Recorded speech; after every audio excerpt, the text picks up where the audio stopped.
About 5 years ago in New York City, I was leaving a project, and unfortunately I saw this squirrel get hit by a car. So as I got closer to the intersection, I actually thought she was still moving, but as I got closer, I noticed a baby squirrel, and he was trying to cross the same intersection as his mom. So I quickly ran out in the middle of the street to try to get him out, try to scare him away. And instead of him running away, he actually crawled up me. So I took this little baby home.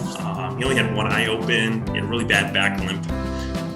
So I got home, I called a few vets. Unfortunately, I didn't get some good news back. They all said they would probably just euthanize him. So I went at it. I started researching squirrels. I got him on his diet.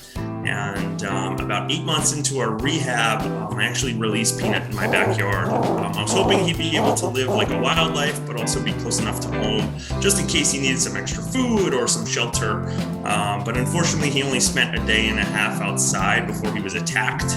I'm not quite sure what attacked him, but it ended up stealing half of his tail. So I did see him, sitting on my porch, missing half of his tail, and that was pretty much the end of Peanut's wildlife career.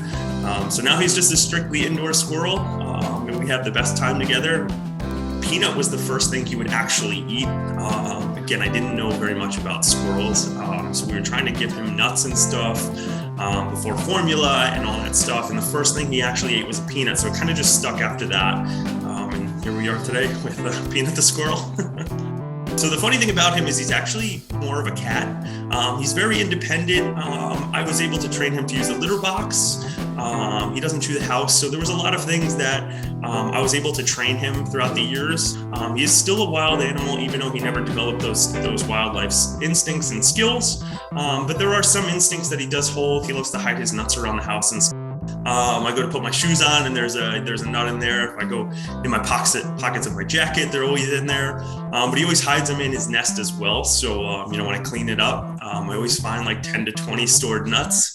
So he doesn't get too happy when I clean it, but of course he gets them back. But he gets a little upset when I do clean his nest. As energetic and as funny as he is on camera, he's also very laid back. He loves to snuggle. He's very affectionate. He's very socialized, so I get to have a lot of people come and meet him personally. So he's all around, more like a cat. He is very independent at times, and at other times he's very affectionate and he wants a lot of love. So it's not something you typically see in squirrels. Usually they tend to get very aggressive. They get into that instinct where it's survival mode. So I've never had to worry about him wanting to go outside. Ever since he was attacked, he never wanted to go back outside. I did get a harness and a leash for him, but unfortunately it just stressed him out a little too much. So he loves to sit in the window with my cat, which is another funny thing. I've never seen, a cat and a squirrel interact and become best friends like they did.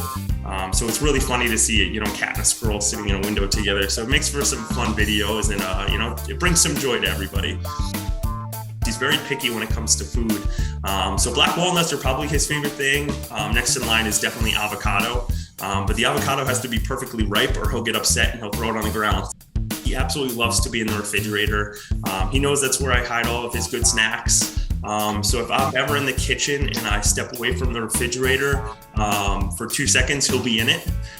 So there was one day that I did actually lose him in the refrigerator. I couldn't find him in the house, and I was starting to get nervous. And then all of a sudden I heard this leaking, and I went to the kitchen and there was almond milk leaking from the refrigerator. So I opened the refrigerator up, and he actually chewed a hole in the almond milk, and he was licking the almond milk. But that's how I found Peanut, or else he would have been a popsicle. He loves to run around. He loves to jump off the refrigerator. So we kind of made it an ongoing joke that he's like my little boomerang. He loves just parkouring off the walls and jumping off of things and just having fun.